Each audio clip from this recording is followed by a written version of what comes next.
బ్రహ్మార్పణం బ్రహ్మహవి బ్రహ్మాగ్నౌ బ్రహ్మణాహుతం బ్రహ్మైవ తేన గంతవ్యం బ్రహ్మకర్మ సమాధినా. ఇంతకీ మహావాక్యాలు ఏం తెలియజేస్తున్నాయి? ప్రాణుల దేహము లోపల ఉన్నటువంటి చైతన్యం ఏదైతే ఉన్నదో అదే బ్రహ్మము అని తెలియజేస్తుంది. తర్వాత ఒక దగ్గరికి వస్తే ఆత్మని అనాత్మని కలిపి చూడాలి. అప్పుడు అంతా బ్రహ్మమే, మాయ కూడా బ్రహ్మమే, సమస్త పదార్థములు బ్రహ్మమే, అన్ని అణువులు బ్రహ్మమే, ఉన్నదంతా బ్రహ్మమే. అప్పుడు సర్వం కల్విదం బ్రహ్మ అనే మహావాక్యం పనిచేస్తుంది. ఈ విధంగా ఈ మహావాక్యాల్ని నిరంతరం దృష్టిలో ఉంచుకోవాలి. ఎప్పుడూ అదే భావనతో ఉండాలి. అంటే మెకానికల్గా అహం బ్రహ్మాస్మి అహం బ్రహ్మాస్మి సర్వం కలుధం బ్రహ్మ సర్వం కలుధం బ్రహ్మ అని శ్లోకం చదువుకున్నట్టుగా, పారాయణ చేసినట్టుగా, జపం చేసినట్టుగా ఆ సాంస్క్రిట్ వర్డ్స్ని ఉచ్చరించేస్తూ ఉంటే ఏమి ప్రయోజనం లేదు. భాష ప్రధానం కాదు, భావం ప్రధానం. అహం బ్రహ్మాస్మి అని అనక్కర్లేదు. నేనే బ్రహ్మం, ఉన్నదంతా బ్రహ్మమే, నేను బ్రహ్మం, ఉన్నదంతా బ్రహ్మం, అంతా బ్రహ్మమే, అంతా బ్రహ్మమే, అందరిలో ఉన్నది బ్రహ్మమే. ఆ భావయుక్తంగా అనుకోవడం రావాలి కానీ భాష ప్రధానం కాదు. మహావాక్యాల భావం మీరు దృష్టిలో పెట్టుకున్నా మంచిదే, మరీ మంచిది. నన్ను అడిగితే సాంస్క్రిట్ శ్లోకం వర్ణించినట్టుగా ఆ పదాలు ఉచ్చరించడం కాదు, మహావాక్యాల తాలూకా భావం దృష్టిలో పెట్టుకోవాలి. అంటే ఏమిటి? నేను బ్రహ్మము, ఉన్నదంతా బ్రహ్మమే, అనంత పరబ్రహ్మములో నేను ఐక్యము చెందే ఉన్నాను. ఈ మూడు భావాలు కావాలి. నేను బ్రహ్మము, అంత బ్రహ్మమే, ఉన్నదంతా బ్రహ్మం, ప్రతి అణువు బ్రహ్మమే, అందులో నేను ఐక్యము చెందే ఉన్నాను. ఇంక వేరే చెందవలసిన పనేమీ లేదు. ఎడారిలో ఉన్న ఒక ఇసుక రేణువు ఎలాగైతే ఎడారిలో ఐక్యము చెందే ఉన్నాదో, అనంత సముద్రములో ఉన్నటువంటి ఒక నీటి బిందువు సముద్రంలో ఎలాగైతే ఐక్యము చెంది ఉన్నదో, అనంత వాయువులో ఉండే ఒక పరమాణువు వాయువులో ఎలాగైతే ఐక్యము చెంది ఉన్నదో, అంతా వ్యాపించి ఉన్నటువంటి బ్రహ్మములో నేను కూడా ఐక్యము చెందే ఉన్నాను. నేను కూడా అందులో ఒక అణువుని. ఉన్నదంతా బ్రహ్మమే, నేను బ్రహ్మమే. ఈ అనంత బ్రహ్మము నేను, ఈ చిన్న బ్రహ్మము నేను అనుకుంటే అనంత బ్రహ్మంలో ఐక్యము చెంది ఉన్నాను అనుకోవాలి. లేదా అనంత బ్రహ్మము నేను అనుకుంటే అదే భావనలో ఉండాలి. ఈ బ్రహ్మ భావన అనేది 2, 3, 4 విధాలుగా భావించుకోవచ్చు. ఎప్పుడు మనస్సుకి ఏది నచ్చితే అలా భావించుకోండి. ఏది భావించినా మంచిదే. ఏ క్షణానికి ఏది స్పృహలో ఉంటే ఆ స్పృహలో ఉండండి. లోపల ఉన్న చైతన్యము నేను అని శరీరం కంటే మిమ్మల్ని వేరుపరిచి, లోపల ఉన్న చైతన్యమును నేను శరీరమును ధరించాను, నేను బ్రహ్మమును అని కొంతసేపు ఆ స్పృహలో ఉండొచ్చు. శరీరము కూడా బ్రహ్మముగా భావించి, జగత్తంతటినీ బ్రహ్మముగా భావించి, ఉన్న అణువులన్నీ బ్రహ్మముగా భావించి అంతా బ్రహ్మమే అని ఆ స్పృహలో ఉండొచ్చు.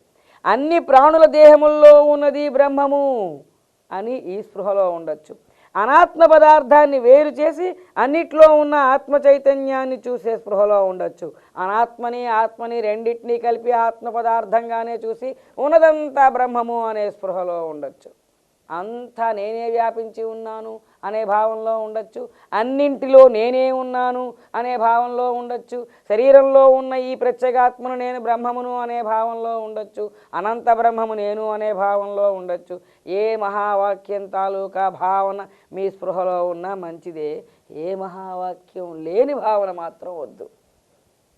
ఏ మహావాక్యం భావన ఉన్నా మంచిదే.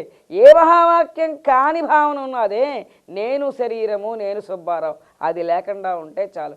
ఈ మహావాక్యాల తాలూకా భావన అంతా కూడా దృష్టిలో పెట్టుకుని ఎప్పుడూ కూడా అదే దృష్టిలో జీవిస్తూ కర్మలు చేసుకుంటూ జగత్తులో జీవించి ఉండాలి. బ్రహ్మము లక్షణాలు ఉన్నాయి. షడ్భావ వికారములు లేనివాణ్ణి నేను, దుఃఖరహితుడిని నేను, శాశ్వతమైన వస్తువును నేను, నాకు మరణం లేదు, నేను చైతన్యాన్ని, నేను నిరాకారాన్ని, నేను సర్వవ్యాపకాన్ని, నేను గుణాతీతుణ్ణి. ఇలాగా ఆ బ్రహ్మము తాలూకా లక్షణములు ఏమిటైతే ఉన్నాయో అవన్నీ మననం చేసుకుంటూ అటువంటి బ్రహ్మమును నేను అని నిరంతరం మనలో భావన ఉండాలి. ఇంకొక విషయం, లోపల నుంచి నేను సుబ్బారావుని, నేను దేహమును అనే భావన, ఆ స్పృహ నిరంతరం కలుగుతూ ఉన్న దాని పని అది చేస్తూ ఉంటుంది. నేను బ్రహ్మమును, నేను బ్రహ్మమును అని మీ పని మీరు చేస్తూ ఉండండి. అదే జరగాలి. ఎక్కడో ముందుకెళ్తే ఓ చోట మనం చెప్పుకుంటాం, ఈ ఇల్లు నాది అని ఎవరో అన్నారండి వచ్చి. నిజానికి మీది ఆ ఇల్లు. ఎవరో వచ్చి నాది ఈ ఇల్లు అన్నారు. మీరు ఊరుకుంటారండి? ఒకసారి వాళ్ళంటే, అదేమిటమ్మా మీదేమిటి, మాది కదా ఈ ఇల్లు నాది అని పాపం మెల్లిగా చెప్పారు. తర్వాత మళ్ళీ ఏమైంది, ఇంకా అంటూనే ఉన్నారు ఈ ఇల్లు నాది అని. మీరు ఊరుకుంటే వాళ్ళది అయిపోతుంది. కాబట్టి మీరు కూడా ఇంకా అంటూనే ఉండాలి, మీది కాదు ఈ ఇల్లు నాది అని. వాళ్ళు ఊరందరికీ చెప్పారు, మీరు కూడా చెప్పవలసిందే. వాళ్ళు కోర్టుకి వెళ్ళారు, మీరు వెళ్ళకపోతే ఈ ఇల్లు వాళ్ళది అయిపోతుంది. మీరు ఊరుకుంటే మీరు వెళ్ళాలి. వాళ్ళు ఇంకా మీద కోర్టుకు వెళ్ళారు, మీరు ఇంకా మీద కోర్టుకు వెళ్ళాలి. వాళ్ళు వదిలే వరకు మీరు వదలకూడదు. వదిలితే ఈ ఇల్లు మీదైనా వాళ్ళదైపోతుంది. కాబట్టి అట్నుంచి ప్రయత్నం ఎంతకాలం ఉంటే అంతకాలం మనం ఇట్నుంచి తిరిగి ప్రయత్నం చేస్తూనే ఉండాలి. మాయ లోపల నుంచి నేను శరీరము, నేను సుబ్బారావు అని అంటూ ఉంటుంది, అనిపిస్తూ ఉంటుంది. అది ఎంతకాలం అలా అంటూ ఉంటే అంతకాలం మనం నేను సుబ్బారావు కాదు, నేను దేహము కాదు, నేను బ్రహ్మమును అని అంతకాలం మనం అంటూ ఉండాలి.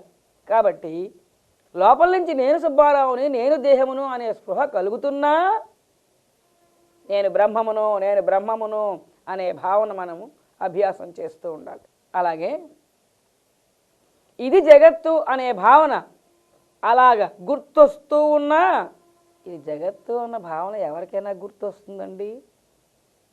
శాస్త్రం మాట్లాడుతూ ఉంటే యథార్థంగా వ్యవహారంలోకి వెళ్తే ఇలాగే ఉంటుంది.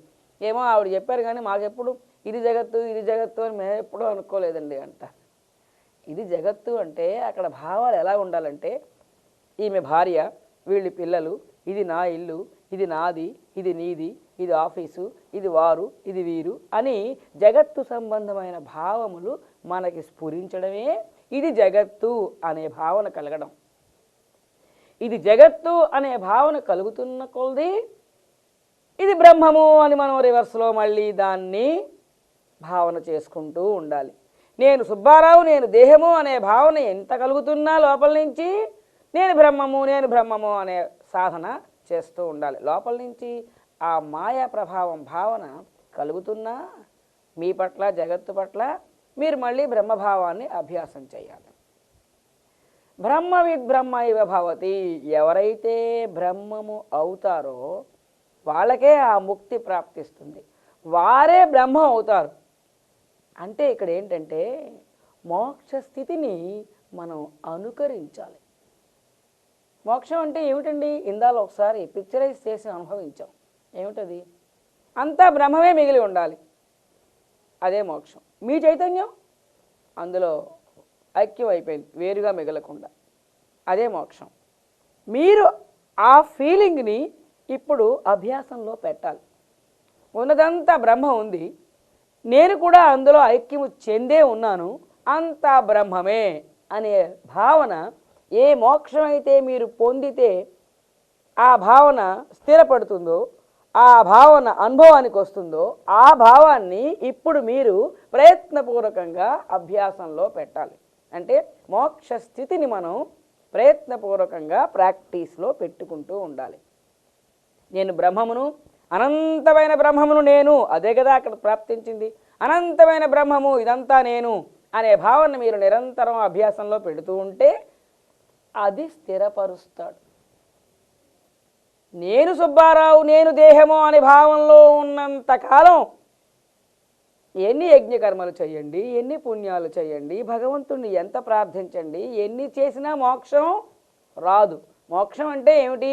మీలో ఉన్న చైతన్యం అనంత బ్రహ్మములో ఐక్యమైపోయి మీ మనస్సు, అంతఃకరణ నశించిపోవాలి, అదే మోక్షం. అంటే ఏం చేయాలి? మీరు మీ అంతఃకరణని బ్రహ్మములో పెట్టి ఉంచాలి, నశించడానికి వీలుగా అందులో ముంచి ఉంచాలి. మీ తాలూకా చైతన్యాన్ని అనంత చైతన్యంలో కలిపి ఉంచాలి. అదంతా బ్రహ్మము అనే స్పృహలో మీరు ఉండాలి. ఉంటే కొంతకాలానికి అది స్థిరపడిపోతుంది. కాబట్టి ఏ ముక్త స్థితిని అయితే మనం పొందాలో ఆ స్థితిని ఇప్పుడు మనం ఇమిటేట్ చేయాలి. అది సాధన. శాస్త్రంలో మాటలు కాదు నేను చెప్పేది, శాస్త్ర భావాన్ని ప్రాక్టికల్గా చెప్తున్నాను. ఏ మోక్ష స్థితి అయితే మనం పొందాలో దాన్ని మనం ఇప్పుడు ఇమిటేట్ చేయాలి.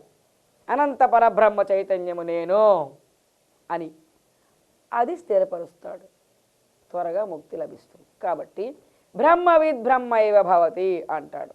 నేను సుబ్బారావు నేను దేహము అనే భావంలో మీరు ఎంతకాలం ఉన్నా ద్వైతం ఉంటుంది, మీకు ముక్తి అనేది సుదూరంలో కూడా కనబడదు. ఎప్పుడు ముక్తి లభిస్తుంది? ఈ అభ్యాసం ఇలా చేస్తూ చేస్తూ ఉంటే 1 మినిట్లో ఇందాల మనం చెప్పుకున్నట్టుగా మన అహం వృత్తి బ్రహ్మ తాదాత్మ్యం చెందుతుంది, దేహ తాదాత్మ్యం విడిచిపెట్టి దానివల్ల మనం నేను బ్రహ్మము అనే స్పృహలో స్థిరపడిపోతాం. ఆ తర్వాత ఆ మిగిలిన భూమికలన్నీ కూడా క్రమంగా ప్రాప్తిస్తాయి. దానివలన సంచితం దగ్ధం అవుతుంది, ఆగామి అంటకుండా ఉంటుంది, ప్రారబ్ధం అనుభవంతో తీరిపోతుంది. ఈ విధంగా మోక్ష స్థితికి వస్తాం. మోక్షం అంటే ఏమిటి కావాలి? ఒకటి ఆత్మజ్ఞానాన్ని ఆమూలాగ్రంగా అధ్యయనం చేయాలి. 2 బ్రహ్మభావంలో జీవించి ఉండాలి. ఈ 2 కావాలి మోక్షం అంటే.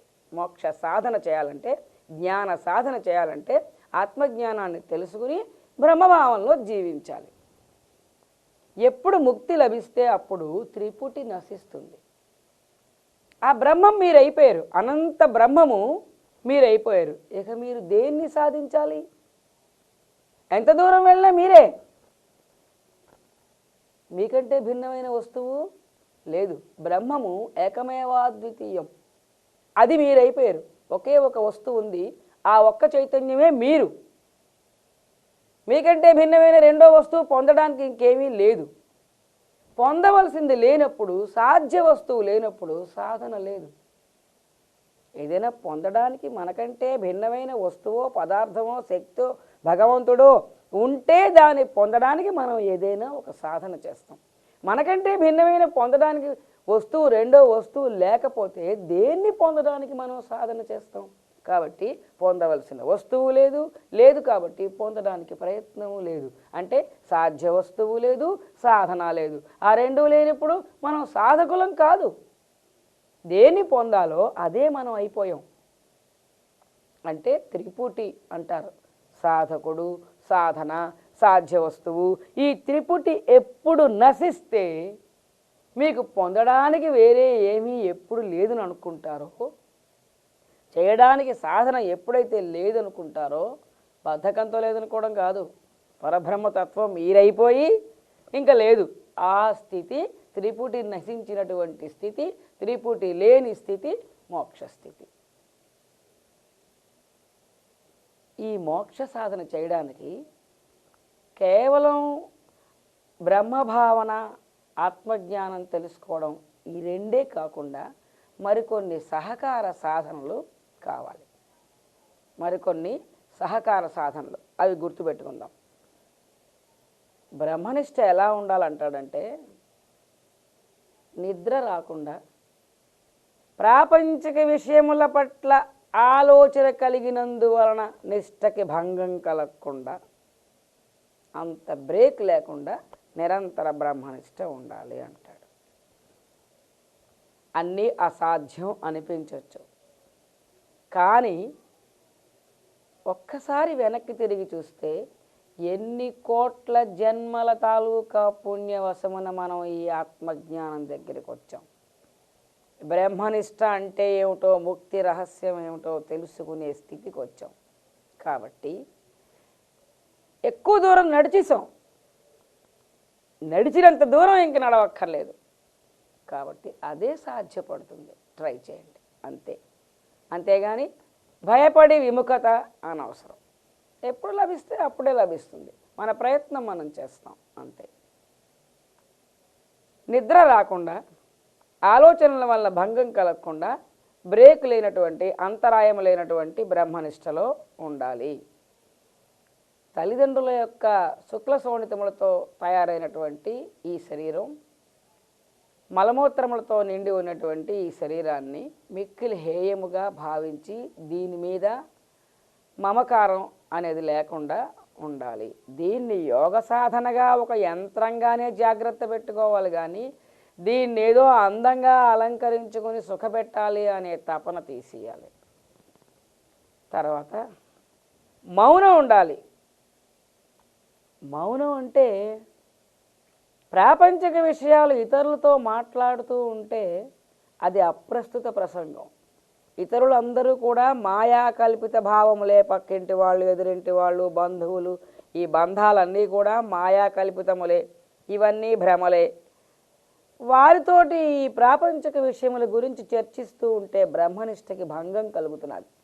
కాబట్టి ప్రాపంచిక విషయములు ఒక్క ఇరుగు పొరుగు వాళ్ళ సంబంధాలే కాదు, ఇంట్లో వాళ్ళ విషయాలు కూడా, తనవారి విషయాలు కూడా, ఆఖరికి తన విషయాలు కూడా, ప్రాపంచిక విషయ సంబంధములైనటువంటి ఆలోచనలన్నింటినీ కట్ చేసి నిరంతర బ్రహ్మనిష్టలో ఉండే మౌనం కావాలి. అంటే మౌనం అంటే ఓ పక్క బ్రహ్మనిష్ట ఉండాలి, ఓ పక్క ఆలోచనలు లేకుండా ఉండాలి. అది బ్రహ్మనిష్టలో ఉంటే ఆలోచనలు అవే కట్ అయిపోతాయి. కాబట్టి ఆలోచనారహితమైనటువంటి బ్రహ్మనిష్టలో ఉండే మౌనాన్ని పాటించాలి. తర్వాత నువ్వు శరీరానివా, శరీరం లోపల ఉండేటటువంటి చైతన్యానివా? చైతన్యము నేను అయినప్పుడు శరీరము నువ్వు ధరించినటువంటి వేషం. డ్రామా వేస్తున్నప్పుడు స్టేజ్ మీద ఆ పాత్ర పోషణ ఎలా చేస్తామో, జీవితం అనే ఈ డ్రామాలో ఇప్పుడు ఈ సూర్యకాంతం పాత్ర పోషిస్తున్నాను నేను. లోపల చైతన్యాన్ని నేను సూర్యకాంతం వేషం ధరించాను, సూర్యకాంతం పాత్ర పోషిస్తున్నాను. ఆ సెన్స్లో ఉండాలి. సులువైన ఎగ్జాంపుల్ చెప్పుకుందాం. కృష్ణ పరమాత్మ సక్కుబాయి ఇంట్లో ప్రవేశించి సక్కుబాయిని పంపించి తాను ఆ వేషంలో ఆ ఇంట్లో ఉన్నాడు. అత్తగారికి కోడలుగా సేవలు చేశాడు, భర్తకి భార్యగా సేవలు చేశాడు. ఇలాగా అన్ని పాత్రలు పోషిస్తూ, అంటే అందరితోటి ఏ విధంగా జీవించాలో, తను ఏ పనులు చేయాలో అవన్నీ చేసుకుంటూ సక్కుబాయి పాత్ర పోషించాడు. కానీ తాను సక్కుబాయి కాదు, తాను కృష్ణ పరమాత్మని అనే స్పృహ ఆయనకి ఎప్పుడూ లోపల ఉంటుంది. కానీ పైకి ఈ శరీరం ప్రపంచంలో ఎలా కనిపిస్తున్నదో, దీనికి ఈ సంఘంలో ఏమి కర్తవ్యాలు ఉన్నాయో అవన్నీ శరీర ధర్మాల కింద నిర్వర్తించాడు.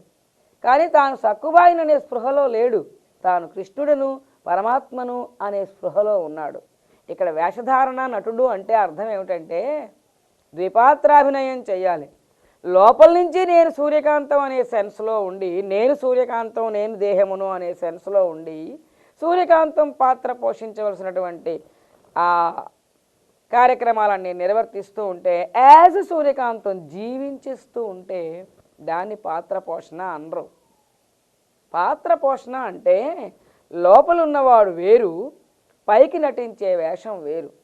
పైన సూర్యకాంతం పాత్ర పోషించాలి, లోన నేను పరబ్రహ్మమును అనే భావంలో ఉండాలి. ఇది పాత్ర పోషణ అంటే. నటించేవాడు నిజానికి వాడు కాదు, వాడు ఆ పాత్ర నటిస్తున్నాడు, లోపల ఉన్న వ్యక్తి వేరు. ద్విపాత్రాభినయం ఉండాలి, లోపల ఉండే వ్యక్తి వేరై ఉండాలి, పైకి ధరించిన వేషం ప్రకారంగా కార్యక్రమాలు ఉండాలి. అది పాత్ర పోషణ. మన పుస్తకంలో చివరిలో ఒక ప్రశ్న ఉన్నది, నటిస్తారా జీవిస్తారా? మీరు నటిస్తున్నారా మీరు జీవిస్తున్నారా అని ఎవరినైనా ప్రశ్నించండి ఒకసారి. వాళ్ళకి అది అర్థమైందంటే వాళ్ళకి శాస్త్రం కొంత పరిచయం ఉందన్నమాట. మనం నటించాలా మనం జీవించాలా? నేను సూర్యకాంతం, ఈ దేహము నేను, నేను సూర్యకాంతాన్ని. మీకు సుబ్బారావు అంటే బాగా అర్థమవుతుంది, అది అలవాటు అయిపోయింది. దేహము నేను, నేను సుబ్బారావు అని జీవించిస్తే సుబ్బారావు కార్యక్రమాలన్నీ ఆఫీసు ఇల్లు వ్యవహారాలు అన్నీ చూస్తూ నేను దేహము నేను సుబ్బారావు అనే భావంలో సుబ్బారావు, క్రియలో సుబ్బారావు అయితే అది జీవించడం. నేను బ్రహ్మము అనే భావం లోపల ఉండి శరీరం సుబ్బారావు శరీరం కాబట్టి సుబ్బారావు తాలూకా వ్యవహారాలు నడుపుతూ బయటన భావంలో మాత్రం నేను బ్రహ్మము అని ఉంటే అది నటించడం. కాబట్టి మనం నటించాలా జీవించాలా అంటే జీవించకూడదు, నటించాలి.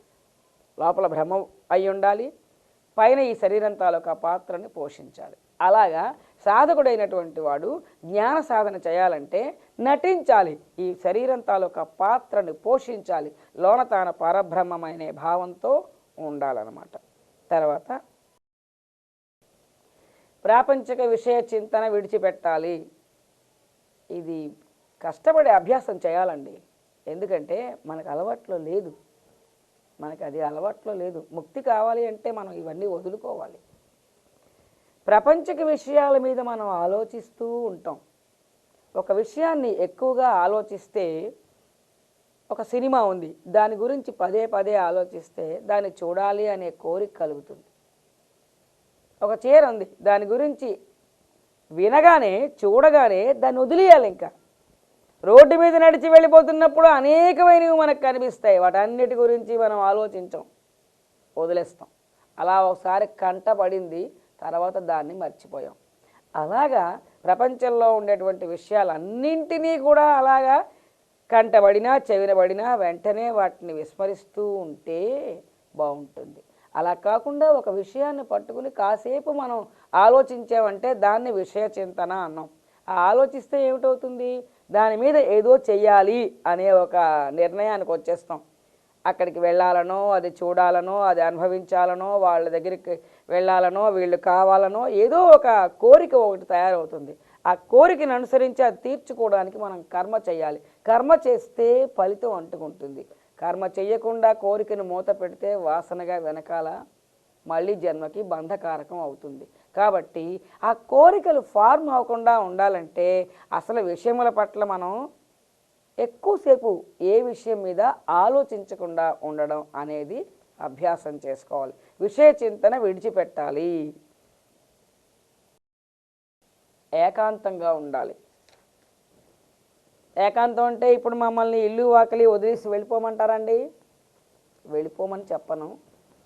కానీ నలుగురు ఏ హాల్లో కూర్చుంటే, నలుగురు ఎక్కడ కూర్చుని మాట్లాడుకుంటూ ఉంటే, 10 మంది ఎక్కడ కూర్చుని పని చేసుకుంటూ ఉంటే ఆ సమాజంలో ఉండకుండా కాస్త ఒంటరిగా మీ కుర్చీ దూరంగా లాక్కుని కూర్చోవడం అలవాటు చేసుకోండి. అంతకంటే మనం బ్రహ్మనిష్టలో ఉంటే మనం ఆ మాత్రం దూరంలో ఉంటే చాలు. కాబట్టి ఏకాంతాన్ని అభ్యాసం చేయాలి. ఏకాంతం వల్ల ఏమిటి ప్రయోజనం? కంటికి ఏదైనా కనిపిస్తే ఇంద్రియ నిగ్రహం చెడుతుంది.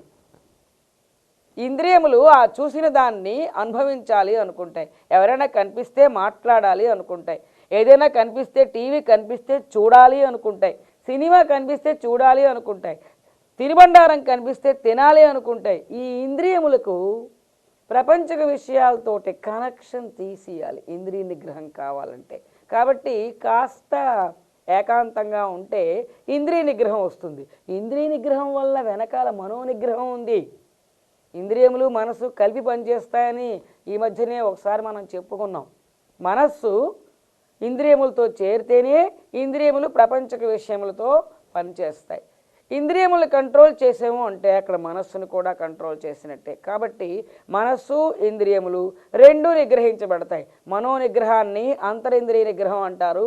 బాహ్య ఇంద్రియాల నిగ్రహాన్ని బాహ్య ఇంద్రియ నిగ్రహం అంటారు. బాహ్య ఇంద్రియ నిగ్రహం, అంతరింద్రియ నిగ్రహం, శమము దమము ఈ రెండు ప్రాప్తిస్తాయి. దేనివల్ల? విషయములకు మనం కాస్త దూరంగా ఉంటే, అంటే కొంచెం ఏకాంతంగా ఉండి సమాజం నుండి విడిపెడితే అంతరింద్రియ బహిరింద్రియ నిగ్రహం ప్రాప్తించడానికి, అభ్యాసం చేయడానికి అది ఉపకరిస్తుంది. కాబట్టి ఏకాంతంగా ఉండడానికి ఇష్టపడండి. కనీసం ఈ జన్మలో ఇవన్నీ నిర్ణయాలు తీసుకుంటే మళ్ళీ జన్మకైనా మనం వీటన్నిటినీ సాధన చేస్తామేమో. మళ్ళీ జన్మంటారేంటండి మీరు? ఈ ఉపన్యాసాలు అయ్యేసరికి మేము ముక్తిలోకి వెళ్ళిపోదామని చూస్తూ ఉంటే ఆల్ రైట్, ఈ క్షణం నుంచే మీరు ఏకాంతాన్ని పాటించండి. తర్వాత అలాగా చుట్టూరా ఉన్న వాటన్నిటినీ వదిలేసి ఒంటరిగా కూర్చోమంటే మనసు వాటి మీదే ఉంటుందండి. కుర్చీ దూరంగా లాగేసిన అంటారు మీరు, అంతే కదా. అక్కడ అందరూ కూర్చుని మాట్లాడుకుంటున్నారు, కానీ మమ్మల్ని ఒక్కరిని మీరు కూర్చోమన్నారు కదా అని ఇవాళ సాయంత్రం మేము ఇంటికి వెళ్ళిన తర్వాత పిల్లల్ని ఏదో ఇరుగు పొరుగు వాళ్ళని అందరినీ వదిలేసి నా కుర్చీ ఒంటరిగా ఆ పక్క బాల్కనీలో వేసుకుని కూర్చున్నాను. కానీ నా మనసు మాత్రం వాటి మీదే పనిచేస్తున్నది. ఏంటండి ప్రయోజనం అని ప్రపంచానికి విషయములకు మనం దూరంగా వెళ్ళాలంటే అసలు అది పనికిరాని విషయాలు, అవి అక్కర్లేదు అని వాటి పట్ల మనకి వైరాగ్యం ఉండాలి. మనకు కావలసిన వస్తువు మీద మనం ఎక్కువ ఆలోచిస్తాం. ఇది మనకు అక్కర్లేదు అని పెంట మీద పారేసిన వస్తువు మీద మనం ఆలోచించాం, వదిలేసాం దాన్ని. అది అక్కర్లేదని వదిలేసాం అంటే వైరాగ్యం ఉండాలి. ఒక ఎగ్జాంపుల్, ఇక్కడ కూర్చొని లెక్కలు చేయరా నాయనా అన్నాం. ఆ పక్కన పిల్లలు గోళీకాయలు ఆడుతూ ఉంటే వీడి మనస్సు ఆ గోళీకాయల మీదే ఉంటుంది. గోళీకాయల ఆట విడిచిపెట్టి ఇక్కడ లెక్కలు చేయమంటే చేత్తో కాగితం కలం పట్టుకుని ఉన్నా మనసు మాత్రం గోళీకాయలు ఆడుతూనే ఉన్నది. గోళీకాయల ఆట మీద విరక్తి కలిగితే ఇక్కడ కూర్చుని లెక్కలు చేసిన, ఆట మధ్యలో కూర్చుని లెక్కలు చేసినా ఒకటే. ఎందుకంటే దాని మీద విరక్తి, ఇంట్రెస్ట్ లేదు కాబట్టి ఇక దాని మీద దృష్టి ఉండదు. అంటే మనం ఏకాంతంగా ఉండి సక్సెస్ఫుల్గా ఉండాలంటే, విషయ చింతనలు విడిచిపెట్టి మనస్సుని కంట్రోల్ చేయాలంటే, బాహ్య ఇంద్రియ నిగ్రహం అంతరింద్రియ నిగ్రహం ప్రాప్తించాలంటే వీటన్నింటికీ మనకి భౌతిక ప్రాపంచిక విషయ సుఖముల పట్ల వైరాగ్యం ఉండాలి. ఆ వైరాగ్యం ఎప్పుడు వస్తుంది, ఎలా వస్తుంది? ఆత్మజ్ఞానం వలన మాత్రమే వస్తుంది, ఇంకా దేనివల్ల రాదు. ఇలాగ వినగా రోజు చర్చించుకుంటూ ఉంటే రోజు శ్రవణము మరణము ఎంతవరకు? మోక్షం పొందే వరకు శ్రవణ మరణాలు విడిచిపెట్టకూడదు. కాబట్టి ప్రతిరోజు సబ్జెక్ట్ వింటూ ఉండాలి, ప్రతిరోజు చర్చించుకుంటూ ఉండాలి. ఈ శ్రవణ మరణాల వలన ఏంటవుతుందంటే మనకి బ్రహ్మనిష్ట యందు అభిరుచి బాగా కలుగుతుందన్నమాట. ఈ ప్రాపంచిక విషయముల పట్ల విరక్తి కలుగుతుంది. ఇవన్నీ అశాశ్వతములు, దుఃఖ కారణములు, ఇవి మాయా ప్రభావములు, మాయా కల్పితములు అనే భావన బాగా పట్టుబడాలన్నమాట. కాబట్టి ఆ వైరాగ్యం ప్రాప్తించాలి. వైరాగ్యం ప్రాప్తించాలంటే ఆత్మజ్ఞానం ఉండాలి. కాబట్టి ఏకాంతం, విషయ చింతన విడిచిపెట్టడం, వీటన్నిటికీ ముందు వైరాగ్యం ఉండాలి. ఆ వైరాగ్యం కావాలంటే ఆత్మజ్ఞానం ఉండాలి. ఒక్క ఎగ్జాంపుల్ గతంలో చెప్పుకున్నామో లేదో, భర్త ఒక బంగారం గొలుసు తీసుకొచ్చి భార్యకి ఇచ్చాడు. అది చూసి ఆవిడ చాలా ఆనందించి, చాలా కాలం నుంచి నేను కోరుకుంటున్నాను ఈ గొలుసు కావాలని, ఇన్నాళ్ళకి ప్రాప్తించింది అని తీసుకుని వెళ్ళి బీరువాలో పెట్టింది. బీరువాలో పెట్టింది కానీ అయ్యో 5 తులాల గొలుసు, దీన్ని తీసుకొచ్చి బీరువాలో పెట్టాను, ఆ రూమ్ తాళం వేయలేదు, ఆ తలుపు వేయలేదు, ఈ తలుపు వేయలేదు, నేను ఈ మూల కూర్చున్నాను. అట్నుంచి అలా ఎవరైనా దూరితే ఇంట్లో నువ్వు ఏ మూల ఉన్నా దృష్టి మాత్రం గొలుసు మీదే ఉంటుంది.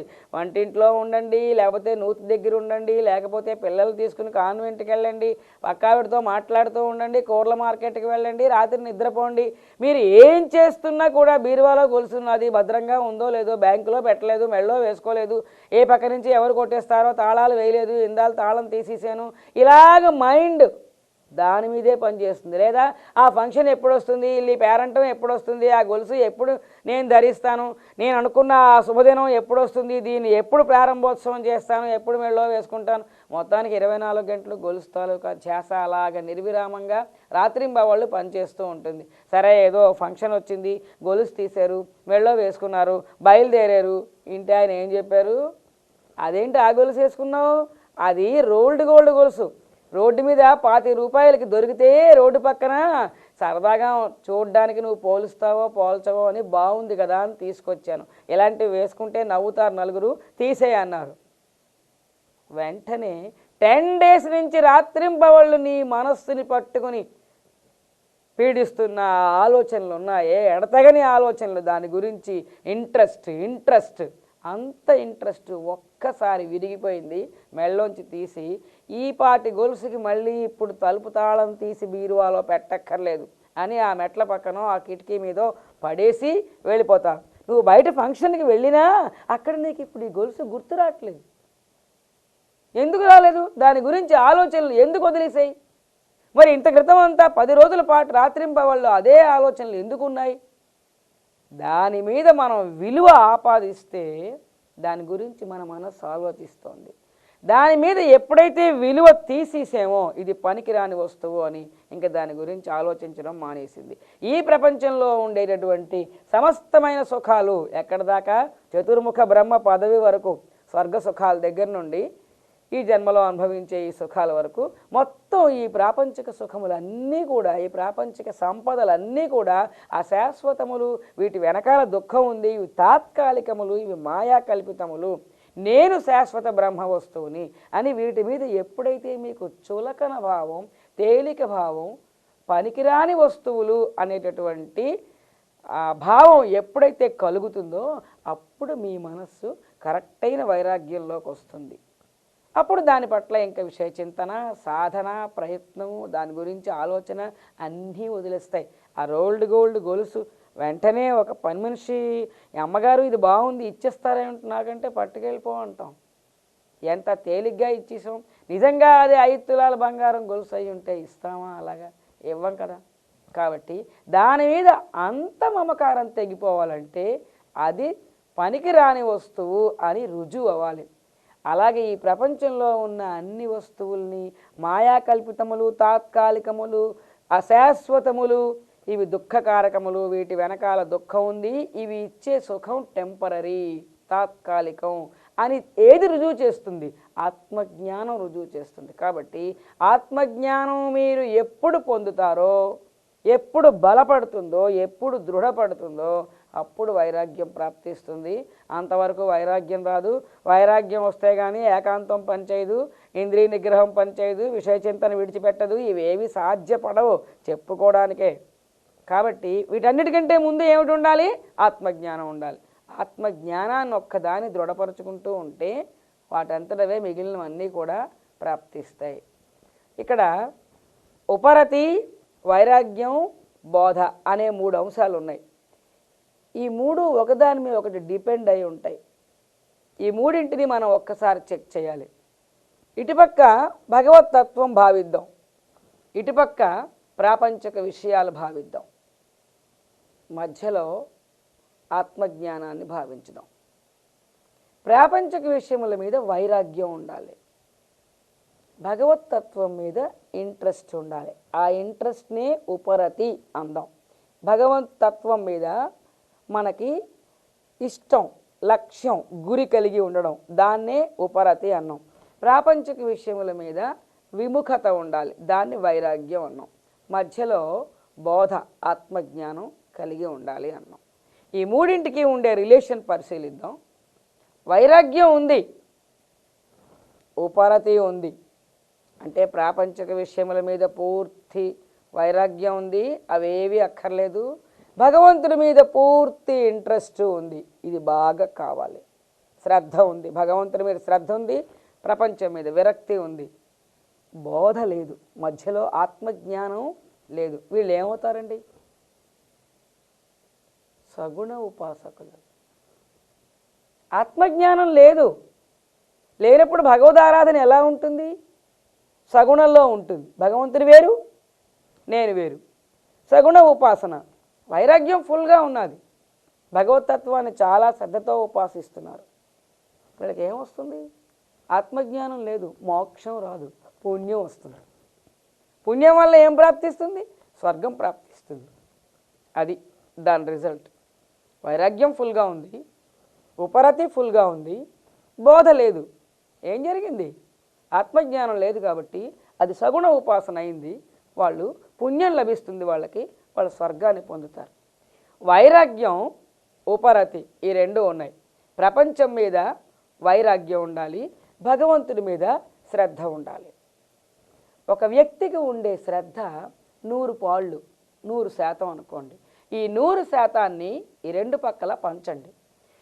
ప్రపంచం మీద ఇంట్రెస్ట్ 80% ఉంటే మిగిలిన 20% ఇంట్రెస్ట్ భగవంతుడి మీద ఉన్నది అనుకుందాం. ప్రపంచం మీద ఇంట్రెస్ట్ 80% నుండి 60కి తగ్గింది. అప్పుడు మిగిలిన ఇంట్రెస్ట్ ఇక్కడ పడుతుంది. అంటే 20% ఇంట్రెస్ట్ 40కి పెరిగింది. ప్రపంచం మీద ఇంట్రెస్ట్ 60% నుండి ఇంకా తగ్గిపోయింది, 40%కి వచ్చేసింది.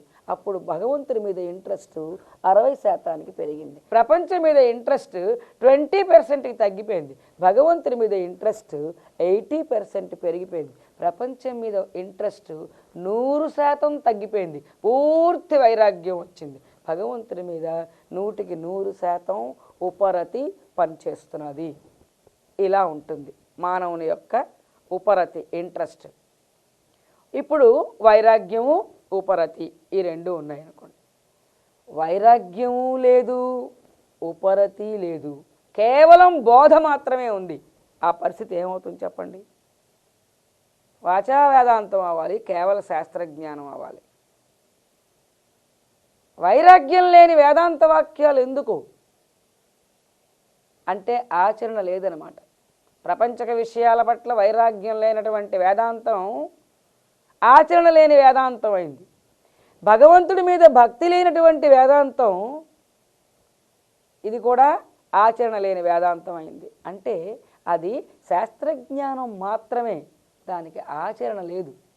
వైరాగ్యం లేకపోతే ఇంద్రియములు మనస్సు ప్రాపంచక విషయముల మీద సంచరిస్తూ ఉంటే వాసనలు ఉత్పత్తి అవుతూ ఉంటాయి, కర్మలు జరుగుతూ ఉంటాయి, కోరికలు పెరుగుతూ ఉంటాయి, కర్మఫలాలు ఉత్పత్తి అవుతూ ఉంటాయి, పెండింగ్ వాసనలు తయారవుతూ ఉంటాయి, జన్మబంధం పెరుగుతూ ఉంటుంది. వైరాగ్యం లేకపోతే, భగవంతుడి మీద శ్రద్ధ లేకపోతే, భక్తి లేకపోతే భగవద్ అనుగ్రహం ప్రాప్తించదు. ఆత్మజ్ఞానాన్ని అనుభూతం అనర్చేది ఎవరు? అహంవృత్తి స్టిక్కర్ని దేహం నుండి తీసి బ్రహ్మ చైతన్యానికి అతికించే పెద్ద మనిషి ఈ ప్రపంచంలో పరమాత్మ ఒక్కడే. వాడు తలుచుకుంటేనే అది జరుగుతుంది, ఇంకెవ్వరూ చేయలేరు. ఆ స్టిక్కర్ని ఇక్కడి నుంచి తీసి అక్కడ పెట్టలేరు. కాబట్టి అనుభూత జ్ఞానం ఇవ్వాలి అంటే, మోక్షం ఇవ్వాలి అంటే భగవద్ అనుగ్రహం కావాలి. ఉపరతి లేకపోతే భగవద్ అనుగ్రహం ఎలా వస్తుంది? భగవంతుడి మీద శ్రద్ధ లేకపోతే భగవద్ అనుగ్రహం రాదు. ప్రపంచం మీద వైరాగ్యం లేకపోతే బంధం పోదు. ఇంకా మోక్షం ఎలా వస్తుంది శాస్త్రజ్ఞానానికి? కాబట్టి ఉపరతి, బోధ, వైరాగ్యం అన్నీ 100కి 100 పెర్ఫెక్ట్గా ఉండాలి. ఉపరతి ఫుల్గా ఉండాలి, బోధ ఫుల్గా ఉండాలి, వైరాగ్యం ఫుల్గా ఉండాలి. ఇంట్రెస్ట్ అటుపక్క 100 తగ్గిపోవాలి, ఇటుపక్క 100 పెరిగిపోవాలి. బోధ కంప్లీట్గా ఉండాలి. ఈ మూడింటికి లిమిట్ ఏమిటి అంటే శాస్త్రంలో ఒక పరాకాష్ఠ స్థితి ఒకటి చెప్పాడు. వైరాగ్యానికి పరాకాష్ఠ స్థితి ఏమిటంటే, చతుర్ముఖ బ్రహ్మ పదవి ఇస్తాను నీకు అని పరమాత్మ మనకి వరం ఇస్తానన్నా నాకు అది అక్కర్లేదయ్యా, నాకు మోక్షం ఇయ్యి చాలు అని మనం దాన్ని కూడా తృణీకరించగలిగేటటువంటి వైరాగ్యం ఉండాలి. మనకి స్వర్గ సుఖాలు కావాలి అని అనిపిస్తుంది కదా మనస్సుకి. చతుర్ముఖ బ్రహ్మ పదవి అంటే ఏమిటి? అన్నిటికంటే హయ్యెస్ట్ స్వర్గం, ఆ లోకంలో పదవి, ఉత్కృష్టమైనటువంటి పదవి, అధికారం. అది ఇస్తానన్నా కూడా నాకు అది అక్కర్లేదు, నాకు మోక్షం కావాలి అని అనగలిగేటంత వైరాగ్యం ఉండాలి. అది వైరాగ్యానికి పరాకాష్ఠ. ఇంకా ఉపరతికి పరాకాష్ఠ ఏమిటంటే, నిద్రలో ఉన్నప్పుడు ఈ ప్రపంచం మనకు ఎలాగైతే తెలియకుండా ఉంటుందో,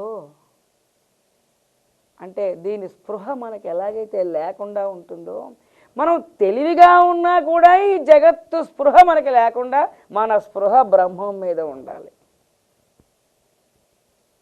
మనం తెలివిగా ఉన్నా ఏదైనా తీక్షణంగా ఒక విషయం మీద ఆలోచిస్తూ ఉన్నప్పుడు మనకి బాహ్య స్పృహ తక్కువ ఉంటుంది కదా.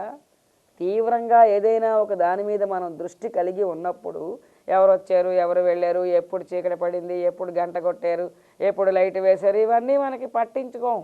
మన నోటీస్లోకి రాదు, మనం గుర్తించం వాటిని. మన దృష్టి ఎక్కడో ఉండిపోయింది. తెలివిగానే ఉన్నాం, జాగ్రత్త అవస్థలోనే ఉన్నాం. అలాగా ఇది ఎగ్జాంపుల్. అలాగా నిద్రలో ఉన్నప్పుడు ఎలాగైతే ఈ జగత్తు స్పృహ మనకు తెలియకుండా ఉంటుందో, మనం మెలకువగా ఉన్నా కూడా జగత్తు స్పృహ తెలియకుండా మనకి బ్రహ్మ లక్ష్యంలోనే మన మైండ్ కాన్సన్ట్రేట్ చేయబడి ఉండాలి. అది ఉపరతికి పరాకాష్ఠ. ఇంకా బోధకి పరాకాష్ఠ ఏమిటంటే, ఈ ప్రపంచం అంతా మొత్తం ఇదంతా బ్రహ్మము అనే భావన అంతరాయం లేకుండా నిరంతరం నిలబడాలి. క్షణకాలం కూడా బ్రేక్ లేకుండా ఇదంతా బ్రహ్మము అనే భావన నిలబడాలి. అది మన జ్ఞానానికి పరాకాష్ఠ స్థితి. అహంకారం తొలగించి జీవించాలి. అహంకారం అంటే నేను దేహము, నేను సుబ్బారావు అనే భావనే అహంకారం. అది తొలగించి జీవించాలి అంటే నేను బ్రహ్మము అనే భావంతో జీవించాలి. ఇంత ఉపన్యాసాలు విని సాధన మొదలు పెడితే నేను బ్రహ్మము అనే భావన అభ్యాసంలోకి వస్తుంది. ఆ భావనతో జీవించడమే అహంకారం తొలగించి జీవించడం. ఈ అహంకారం పోవాలంటే, నేను దేహము, నేను సుబ్బారావు అనే అహంకారం పోవాలంటే భగవంతుడిని పట్టుకోవాలి. భగవంతుడు అనుగ్రహిస్తేనే మనకి అహంకారం వదులుతున్నాడు కదా, స్టిక్కర్ మార్చబడుతున్నాడు కదా. భగవంతుడిని ఎలా పట్టుకోవాలి? అనన్యంగా పట్టుకోవాలి, గ్యాప్ లేకుండా, ఇంకా ఇతర దృష్టి లేకుండా పట్టుకోవాలి. దానికి నేను బ్రహ్మము అనే భావనే అంతరంగంలో అద్వైత భక్తి. అంటే భగవంతుని పట్టుకోమన్నా, అహంకారం తీసి బ్రహ్మభావంలో బతకమన్నా రెండిటికీ అర్థం ఒకటే. నేను బ్రహ్మము అని జీవిస్తే అటు భగవంతుడి పట్ల భక్తి అయింది, వాడి అనుగ్రహం ప్రాప్తించడానికి అహంకారాన్ని తొలగించే మన ప్రయత్నం కూడా నడుస్తున్నారు. కాబట్టి బ్రహ్మభావంతో జీవిస్తే అహంకార నాశనం జరుగుతుంది. ఈ శాస్త్రాన్ని వినడం కంటే దీన్ని మననం చేసుకోవడం 100 రెట్లు అధికమైనటువంటి ఫలితాన్ని ఇస్తుంది. దీన్ని మననం చేసుకోవడం కంటే ధ్యానం చేయడం అభ్యాసం చేసుకుంటే అది 1,00,000 రెట్లు ఫలితాన్ని ఇస్తుంది. ఆ ధ్యానం చేయడం కంటే ఆ సమాధి స్థితిని పొందగలిగితే అనంత ఫలితాన్ని ఇస్తుంది అని కపిల మహర్షి వాక్యం. అయితే ఇక్కడ మనం ఏమిటి గమనించాలి? ఎవరైతే ఆ ముక్త స్థితిని ఇమిటేట్ చేస్తూ అభ్యాసం చేస్తారో, ఇది సరి అయిన వాక్యం, ఎవరైతే ఆ మోక్ష స్థితిని అనుకరిస్తూ అభ్యాసం చేస్తారో, అంటే బ్రహ్మభావంతో జీవిస్తారో వాళ్ళకే మోక్షం వస్తుంది. కానీ నేను సుబ్బారావు, నేను దేహము అనే భావంలో ఉన్న వాళ్ళకి ఎట్టి పరిస్థితుల్లోని మోక్షం రాదు. కాబట్టి మోక్షానికి బ్రహ్మభావ సాధన కంటే వేరే ఉపాయం లేదు. నిరంతరము నేను బ్రహ్మము, ఇదంతా బ్రహ్మము, అనంత బ్రహ్మంలో అంతా ఐక్యం చెందే ఉన్నాను నేను అనే భావంలో జీవించడమే మోక్షానికి ఉపాయం. ఇంతకంటే వేరే మార్గం ఇంకా లేదు అని అన్ని శాస్త్రాల తాలూకా నిర్ణయం. అసలు అన్ని రకమైనటువంటి ఆధ్యాత్మిక సాధనలు మనకి అభ్యాసంలో ఉన్నవే అని నేను ఒకసారి చెప్పాను. అది ఇక్కడ కూడా పరిశీలిద్దాం. జగత్తు జగత్తుగా కనిపిస్తూ ఉంటే దీన్ని బ్రహ్మముగా భావించమన్నాం. అంటే ఒక వస్తువుని చూస్తూ దాంట్లో ఇంకో భావాన్ని ఆరోపించి బతకమని చెప్తున్నాం, అంతే కదా. శివాలయంకి వెళ్తాం, శివలింగాన్ని చూస్తాం, శివలింగంలో ఈశ్వరుడు తాలూకా బొమ్మని మనం భావన చేసుకుంటూ భగవంతుడిని ఆరాధిస్తాం. కనిపించేది ఎదురుకుండా శివలింగం, కానీ దాంట్లో ఏదో గది చర్మం, చంద్రవంక, ఎత్తి మీద గంగ, మెళ్ళలో పాములు, ఇవన్నీ ఉన్నటువంటి ఆ ఈశ్వరుడు యొక్క రూపాన్ని మనం అందులో భావన చేస్తున్నాం కదా. మన మనస్సుకి ఆ శిక్షణ లేదా? ఒక దాంట్లో ఇంకొక భావాన్ని ఆరోపించి జీవించడం మనకి రాదా? వచ్చు. ఇక్కడ ఒక చిన్న వివరణ కావాలి. శివలింగం భావన దృఢంగా ఉండి ఈశ్వరుడు యొక్క రూపం లీలగా మనకి భావనకు అందుతూ ఉంటే అది జ్ఞానంలో స్వప్నావస్థ అందాం. ఎగ్జాంపుల్, శివలింగం భావన లైట్గా మనకి గోచరిస్తూ ఈశ్వరుడి యొక్క భావనే గాఢంగా, అంటే మనం తెచ్చిపెట్టుకున్నటువంటి ఆ భావనే మనకి గాఢంగా మన మనస్సుకి హత్తుకుని ఉంటే దాన్ని జ్ఞానంలో సుషుప్తి అనండి. ఇది ఎగ్జాంపుల్. ఈ ఎగ్జాంపుల్ని ఇప్పుడు శాస్త్రంలో అన్వయిద్దాం. జగత్తు బ్రహ్మము అనాలి. ఇక్కడేమో రాళ్ళు రప్పలు, ఇళ్ళు గోడలు, జంతువులు, పక్షులు, మనుషులు ఇవన్నీ కనిపిస్తున్నాయి. దీనంతటినీ బ్రహ్మము అని మనం భావించాలి. జగత్తు భావన గాఢంగా ఉండి బ్రహ్మ భావన లైట్గా మనకి అనిపిస్తూ ఉంటే అది జ్ఞానంలో స్వప్నావస్థ అందాం. జగత్తు భావనే లైట్గా ఉండి బ్రహ్మభావనే గాఢంగా అనిపిస్తూ ఉంటే అది జ్ఞానంలో సుషుప్తి అందాం. అర్థమైంది కదా. ఇప్పుడు జీవాత్మ దగ్గరికి రండి. నేను బ్రహ్మము అంటాం కదా, యథార్థానికి నేను సుబ్బారావు, నేను దేహము అన్న భావన మన దగ్గర ఉంది. మనం తెచ్చిపెట్టుకోవలసిన భావన నేను బ్రహ్మమును అని. సుబ్బారావు భావన గాఢంగా పనిచేస్తూ, నేను దేహము అనే భావన గాఢంగా పనిచేస్తూ, బ్రహ్మ భావన నేను బ్రహ్మము అనే భావన లైట్గా మనకి అనిపిస్తూ ఉంటే అది జ్ఞానంలో స్వప్నం. సుబ్బారావు భావనే తక్కువ అందుతున్నది, బ్రహ్మభావనే దృఢంగా నాటుకుంటున్నది, దృఢంగా పనిచేస్తున్నది. అది జ్ఞానంలో సుషుప్తి. అంటే జగత్తు పట్ల, మన పట్ల బ్రహ్మభావన మనం అభ్యాసంలో పెట్టాలి. ముందు స్వప్నావస్థలాగా లైట్గా ఉంటుంది, తర్వాత సుషుప్తావస్థలాగా గాఢంగా ఏర్పడుతుంది. ఒక వస్తువులో ఇంకొక భావనని ఆరోపించి అభ్యాసం చేయడం అనేది మన మనస్సుకి కొత్త కాదు, మైండ్కి ఆల్రెడీ ఆ శిక్షణ ఉండనే ఉన్నది. కాబట్టి మనం భ్రమభావంతో వీటన్నిటినీ భావన చేస్తూ ఉండాలి. ఒక మాట చెప్పాను, లోపల నుంచి నేను సుబ్బారావు, నేను సుబ్బారావు, నేను దేహము అనే భావన ఎంత తొంగి చూస్తున్నా, ఇది జగత్తు, ఇది జగత్తు అనే భావన, జగత్తు పట్ల భావములు ఎంత మనకి ఎదురొస్తున్నా బ్రహ్మభావన ఓ పక్క నుంచి అభ్యాసం చేస్తూనే ఉండాలి.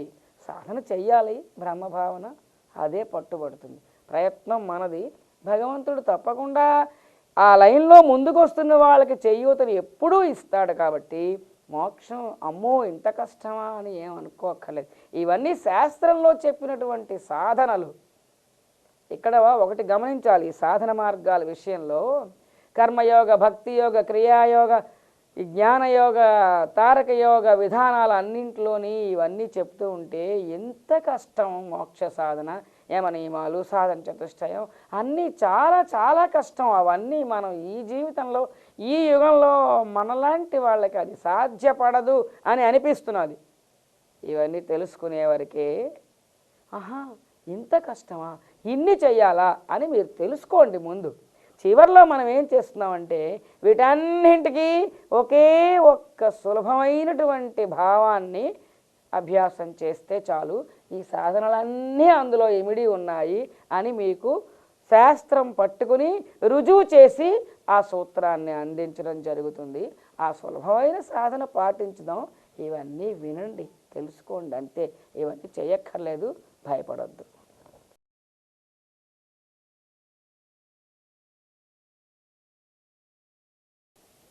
జ్ఞాని గురించి, ఎవడి జ్ఞాని, పరిపక్వ స్థాయి ఏమిటి, ఏడో భూమిక పొందినటువంటి స్థితి, ఇవన్నీ కూడా మనం పరిశీలించాం. జ్ఞాన సాధన ఎలా చేయాలో తెలుసుకున్నాం. జ్ఞాన సాధన చేయాలంటే జ్ఞానుల్ని చూసి నేర్చుకోవడం చాలా బాగుంటుంది. ఎవరినైనా ఆదర్శంగా చూసి మనం అభ్యాసం చేయడం సులభం, గ్రంథాల్లో చదివిన దాన్ని అభ్యాసం చేయడం కంటే. అయితే ప్రపంచంలో కర్మయోగులు, భక్తి యోగులు అనేక మంది మనకి లభిస్తారు. వాళ్ళ గురించి గ్రంథస్థం చేసినటువంటి విషయాలు కూడా అనేకంగా ఉంటాయి. వాళ్ళతో కలిసి జీవించే అవకాశం కూడా మనకి ప్రాప్తిస్తూ ఉంటుంది. కాబట్టి వాళ్ళని మార్గదర్శకంగా తీసుకుని మనం అనుసరించవచ్చు. కానీ జ్ఞానుల్ని మార్గదర్శకంగా తీసుకుని అనుసరించాలంటే ఒక కాలంలో 5 జ్ఞానులు తయారైతే అందులో 3 శరీరం విడిచిపెడతారు, 2 మాత్రమే జీవించి ఉంటారు సమాధిలో నుంచి లేచి. వారు ఎప్పుడో ఏ యుగంలోనో ఉన్నారు, ఇప్పుడు మనకి లభించరు. కాబట్టి జ్ఞానులతో కలిసి జీవించడం కానీ, వారిని చూడడం కానీ మనకి అంటే సాధారణంగా ఎక్కువ మంది ప్రజలకి అది ప్రాప్తించినటువంటి విషయం. అందువల్ల జ్ఞాని యొక్క ఆలోచన సరళి, జ్ఞాని యొక్క దృక్పథం ప్రపంచం పట్ల ఎలా ఉంటుంది, అతని యొక్క దృష్టి జీవితం మీద, భౌతిక జీవితం మీద, భౌతిక ప్రపంచం మీద అతని దృష్టి ఎలాగుంటుంది అనేది మనకి స్పష్టంగా తెలియాలంటే మనకి చూసి తెలుసుకునే అవకాశాలు చాలా తక్కువ. మనుష్యాణం సహస్రేషు అని భగవద్గీతలో కృష్ణ పరమాత్మ చెప్పినట్టు అనేక వేల మంది నా గురించి ప్రయత్నిస్తే అందులో ఒక్కడు నా గురించి తెలుసుకుంటాడు, అలా తెలుసుకున్న వాళ్ళల్లో ఒకానొకడు నన్ను చేరుకుంటాడు అని చెప్పారు. కాబట్టి మనకు జ్ఞానులు మార్గదర్శకంగా ప్రపంచంలో చూడడానికి, అనుసరించడానికి ప్రాప్తించడం కష్టం. అందువల్ల ఈ జ్ఞానయోగంలో ఆత్మదర్శిని గ్రంథంలో జ్ఞాని తాలూకా ఆలోచన సరళి, అతని జీవన విధానము, జగత్తు పట్ల అతని దృక్పథం, శరీరం పట్ల అతని దృక్పథం, ఈ విధంగా అతని గురించి మరికొంత వివరంగా చర్చించవలసి వచ్చింది. అవన్నీ ఇప్పుడు మనం పరిశీలిస్తాం. మొట్టమొదట జ్ఞాని భగవంతుడు అంటే భగవంతుడు అనే కాన్సెప్ట్ మీద జ్ఞాని యొక్క దృక్పథం దృష్టి ఎలా ఉంటుంది అనేది మనం పరిశీలించాలి. భగవంతుడు అంటే తనకంటే వేరుగా లేడు భగవంతుడు. జ్ఞాని అయ్యేసరికి అసలు భగవంతుడు అంటే రాముడు కృష్ణుడు కాదు. భగవంతుడు అంటే సర్వవ్యాపక పరబ్రహ్మము, ఏకమేవాద్వితీయం, ఇంకా రెండవ వస్తువు, శక్తి, పదార్థం, ఇంకొక బ్రహ్మం, ఇంకేమీ లేవు. ఒకే ఒక పరబ్రహ్మ తత్వం జగత్తంతా నిండి ఉంది. ఆ పరబ్రహ్మమే భగవంతుడు. అదే తాను. అది గమనించవలసిన విశేషం. ఒకే ఒక బ్రహ్మతత్వం ఉంది. ఆ బ్రహ్మతత్వమే తానై ఉన్నాడు. కాబట్టి తనకంటే వేరుగా భగవంతుడే లేడు. ఎవరిని పూజించాలి, ఎవరిని ఆరాధించాలి, అసలు పూజలనేవి ఎందుకు చేయాలి? పూజించడం అనేటటువంటి మాట, ఆరాధించడం అనేటటువంటి మాట జ్ఞాని యొక్క భావంలో, మనసులో ఉండదు. ఇంకా అతని డిక్షనరీలో ఇది చెరిగిపోయింది. భగవంతుడు తనకంటే వేరుగా లేడు. రాముడు, కృష్ణుడు వీళ్ళందరూ భగవంతుడు రూపం అని అంటారు కదా ప్రజలు. విష్ణుమూర్తి భగవంతుడి అంశ, భగవంతుడి రూపం అని అంటారు కదా ప్రజలు. జ్ఞాని భావంలో ఎలా ఉంటుందంటే అవన్నీ నేను ధరించినటువంటి పాత్రలు, తాను బ్రహ్మము కదా. ఒకప్పుడు ధరించాను, విడిచిపెట్టేశాను. ఒకప్పుడు ఆ వేషం వేసుకున్నాను, కృష్ణుడి అవతారం ధరించాను, కొంతకాలం భూమి మీద ఉన్నాను, ఆ అవతారం చాలించేశాను అనే ఫీలింగ్ వస్తుంది తనకి. ఎందుకని? తానే బ్రహ్మము కాబట్టి.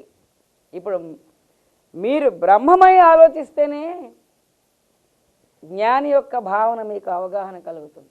ఒక్కసారి మీ శరీరము నేను అనే భావన విడిచిపెట్టి సర్వవ్యాపక బ్రహ్మము నేను అనే భావములో ఉండి ఈ లెసన్ వినాలి. కృష్ణుడు, రాముడు మొదలైన అవతారాలన్నీ కూడా నేను ఒకప్పుడు ధరించాను, నేను ధరించిన వేషములవి. ఆ అవతారం మళ్ళీ అవసరం తీరిపోగానే చాలించేశాను. వాటిని ఆరాధించే పరిస్థితి నాకెలాగుంటుంది అని అనిపిస్తుంది జ్ఞానికి. ఈ సమస్త జగత్తు నా రూపమే, ఈ ఉన్నదంతా నేనే. ఎంతమంది దేవతల్ని ఈ ప్రజలు ఆరాధిస్తున్నారో వాళ్ళందరిలో ఉండేటువంటి చైతన్యము నేనే. అన్ని దేవతా స్వరూపాల్లో ఉండే చైతన్యము నేనే. అన్ని దేవాలయాల్లోనే అర్చన జరిగేది, అభిషేకములు జరిగేది నాకే. అందరూ ధ్యానిస్తున్నది నన్నే. పోస్ట్ మారిపోయింది. ఇప్పుడు సాధకుడి వైపు లేడు, భగవంతుడి వైపు వచ్చేసాడు జ్ఞాని అంటే. కాబట్టి ఇట్నుంచి ఉండాలి ఆలోచనలు. కృష్ణ పరమాత్మ నేను ఏ జపం చేసేది, ఏ గురువు దగ్గరికి వెళ్ళేది, ఏ మంత్ర దీక్ష తీసుకునేది, ఎవరికి అభిషేకం చేసేది, ఏ సాధన చేసేది, మోక్ష సాధన ఎలా చేయాలి, ఇటువంటి థాట్స్ ఆయనకు ఉండవు. అందరూ నన్నే ధ్యానిస్తున్నారు, నన్నే పూజిస్తున్నారు, నన్నే జపిస్తున్నారు. భగవంతుడి వైపు ఉండి ఆలోచించాలి కదా. జ్ఞాని అయిన వాని ఆలోచనలు భగవంతుడి వైపు ఉంటాయన్నమాట. కాబట్టి రివర్స్లో ఉంటాయి. మీరు ఆ దృష్టిలో ఆలోచించాలి. సర్వవ్యాపకమైనటువంటి పరబ్రహ్మ తత్వాన్ని ఒకే ఒక్క రూపం ఉన్నది భగవంతుడికి, అది సర్వవ్యాపక చైతన్య రూపం. అటువంటి భగవంతుడిని ఒక చిన్న విగ్రహంలో, ఒక చిన్న ఫోటోలో, చిత్రపటంలో భావించి ఇందులోనే ఉన్నాడు అని భావించి పూజించడం అనేది అజ్ఞానం అనిపిస్తుంది. జ్ఞాని మనస్సు వీటన్నిటినీ యాక్సెప్ట్ చేయదు. ఇది తప్పు, ఇలా చేయకూడదు, ఇది తప్పు అని అనిపిస్తుంది. మనకది రైట్ అనిపిస్తుంది. సామాన్యులకి, సాధకులకి ఇట్నుంచి చూస్తున్నారు, వాళ్ళ దృష్టి వేరు. జ్ఞాని తాను భగవంతుడు అయిపోయి చూస్తున్నాడు అనమాట. అందువల్ల చిన్న విగ్రహంలో కానీ, చిత్రపటంలో కానీ భగవంతుడిని భావించడం అనేది దోషం అనిపిస్తుంది. పూజ ఏమిటి? పూజా ద్రవ్యాలు అన్నీ భగవద్ రూపమే. జగత్తంతా పరమాత్మ స్వరూపం అయినప్పుడు పూజా ద్రవ్యములన్నీ కూడా బ్రహ్మమే. పూజించేవాడు బ్రహ్మము, ఎవరిని పూజిస్తున్నాడో వాడు బ్రహ్మము, పూజా ద్రవ్యములన్నీ బ్రహ్మము. దేన్ని నైవేద్యం పెడతారు? రమణ మహర్షి గారు అన్నారు, ఒక వ్యక్తి వచ్చి తులసి దళాలు కోసుకుని వస్తానండి అని చెప్పాట ఆయనతోటి. ఆ చెట్టును ఎందుకు చిక్కీసి పూజిస్తావు? నీ బాడీలో నుంచే ఒక మొక్కను చిక్కుకుని దేవుడికి సమర్పించవచ్చు కదా. ఆ చెట్టు తాలూకా స్థూల దేహం ఎంతో నీ తాలూకా స్థూల దేహం కూడా అంతే. దాన్ని మొక్కలు చేసి త్రుంచి భగవంతుడికి సమర్పించడం ఎందుకు? నీ శరీరాన్ని సమర్పించుకోవచ్చు కదా అన్నట్ట.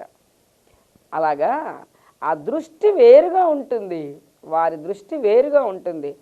అంతా బ్రహ్మమైనప్పుడు సాధకుడు బ్రహ్మమే, భగవంతుడు బ్రహ్మమే, కొబ్బరికాయ ఊదొత్తులు పువ్వులు ఈ నైవేద్యాలు అన్నీ కూడా బ్రహ్మమే.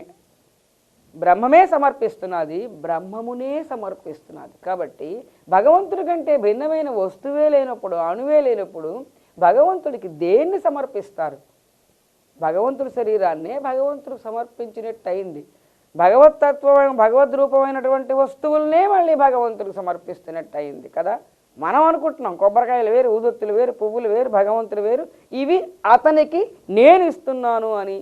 కానీ ఎడారిలో ఉన్న ఒక ఇసుక రేణువు మరికొన్ని ఇసుక రేణువుల్ని తీసి మరొక ఇసుక రేణువుకి సమర్పించింది. ఏంటా చర్య? అర్ధరహితం. అంతా ఎడారే, అంతా ఒకటే పదార్థం. అంచేత పూజ అనేది ఒక అర్ధరహితమైనటువంటి చర్యగా గోచరిస్తుంది. ఎవరికి? జ్ఞానికి. ఇష్టకామ్యార్థ సిద్ధ్యర్థం చతుర్విధ ఫల పురుషార్థ సిద్ధ్యర్థం అని సంకల్పం చెప్తూ ఉంటారు. ఇష్టకామ్యం ఏమిటి? అసలు కోరికలు ఏమిటి? ఇవన్నీ మాయాకల్పితములు. వీటి గురించి ఈ కోరికలు నాకు సిద్ధించాలి అని అనుకుని చతుర్విధ ఫల పురుషార్థములు, ధర్మము, అర్థము, కామము, మోక్షము, ఈ 4 నాకు కావాలి అని భగవంతుడిని ఆరాధించడం. ఇదంతా కూడా చేస్తున్నవాడు భగవంతుడే. కానీ భగవంతుడు తనకంటే వేరుగా ఉన్నాడు అనుకుని ఈ కల్పిత భావములన్నిటినీ అర్థించి ఇవి నాకు కావాలి అంటున్నాడు. ఇదంతా ఒక పిచ్చి ఆటలాగా ఉంటుందన్నమాట. జ్ఞాని అయినవాడు ఈ వాక్యాన్ని యాక్సెప్ట్ చేయలేడు. జ్ఞాని ఈ భావంతో పూజ చేసే స్థితిలో ఎప్పుడూ ఉండడు. ఇష్టకామ్యార్థ సిద్ధ్యర్థం అనే భావనే ఆయనకు ఉండదు. ఆయనకి ఇష్టకామ్యములు ఉండవు, కోరికలే లేవు. తర్వాత సోయిన్సో గోత్రస్య సోయిన్సో నామధేయస్య అని సంకల్పం చెప్తారు. ఈ గోత్రము గలవాడనైన నేను, ఈ నామము గలవాడనైన నేను నీకు పూజ చేస్తున్నాను. ఈరోజు, ఈ తిథిన, ఈ వారంలో, ఈ నక్షత్రంలో, ఈ సమయంలో, ఈ దేశంలో, ఈ ప్రాంతంలో అని మన అడ్రస్ భగవంతుడికి చెప్తాం పూజ చేస్తూ ఉంటే. ఉన్నదంతా బ్రహ్మమే. ఆ బ్రహ్మములో కొన్ని అణువులు ఇలా మాట్లాడుతూ ఉంటే ఎలా ఉంటుంది? పిచ్చిలాగా ఉంటుందన్నమాట. తానే భగవంతుడై ఉన్నటువంటి ఆ జ్ఞానికి ఈ భావములన్నీ అసందర్భంగా, అసహజంగా, దోషభూయిష్టంగా కనిపిస్తాయి. అతని మనస్సు వీటిని అంగీకరించలేదు. ఇటువంటి పూజలు ఆయన చెయ్యడు, చేయలేడు. ఎందుకని? తనే అంత, ఇంక రెండో వస్తువు లేదు. పూజించవలసిన వాడు లేడు, పూజ అందుకోవలసిన వాడు కూడా లేడు. పూజా ద్రవ్యములు వేరుగా లేవు. అందువలన ఈ పూజలు, నోములు, వ్రతాలు, దీక్షలు, ఈ సాధనలు ఇవన్నీ కూడా అర్ధరహితములు. భజన కీర్తనలు ఉన్నాయనుకోండి, అన్నీ తప్పు తప్పు తప్పు జ్ఞాని దృష్టిలో.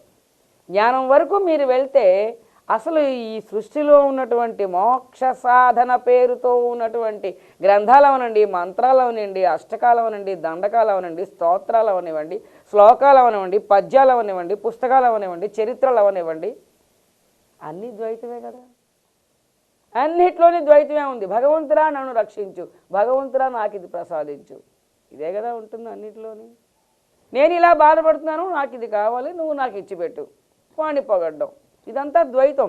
ద్వైతం జ్ఞాని మనస్సు అంగీకరించదు. ఉన్నది అద్వైత స్థితి, ఒకే ఒక వస్తువు ఉన్నది, రెండో వ్యక్తి లేడు, అదంతా ఒకటే పదార్థం, ఆ పదార్థం నేనే. ఆ భావంలో ఉన్నవాడికి ఇవన్నీ ఎలా రుచిస్తాయి? కాబట్టి గరుడ గమన రారా, కృష్ణా నీకు వెన్న పెట్టదను, కృష్ణా మా ఇంటికి రావా, కృష్ణా మురళి మురళించవా, ఈ పాటలు ఇవన్నీ కూడా అర్ధరహితం, అర్ధరహితం. అసలు భక్తి అని కవిత్వం రాసినటువంటిదంతా కూడా ద్వైతంతో ఉంటుంది. భక్తి కవిత్వాలన్నీ ద్వైతంలోనే ఉంటాయి. కాబట్టి భజన కీర్తనలన్నీ కూడా ద్వైతంలో సాధకుడు భగవంతుని ప్రార్థిస్తున్నటువంటివే. అవన్నీ తప్పు తప్పు తప్పు అని అనిపిస్తుంది. బ్రహ్మార్పణం బ్రహ్మవహి బ్రహ్మాగ్నౌ బ్రహ్మణాహుతం బ్రహ్మైవ తేన గంతవ్యం బ్రహ్మకర్మ సమాధినా.